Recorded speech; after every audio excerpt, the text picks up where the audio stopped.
Hi, I am trying to modify the tail with a Fastfin on the Bell 222. So I moved this bulkhead here by 6 millimeters forward, and there's still room. I also changed the tail ratio and improved my pulley system inside.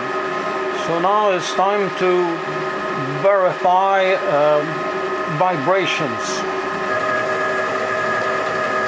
The model is hooked up to the Windows program, and I use vibration in the diagnostic page to check my new installation. I'm interested in the tail belt mostly.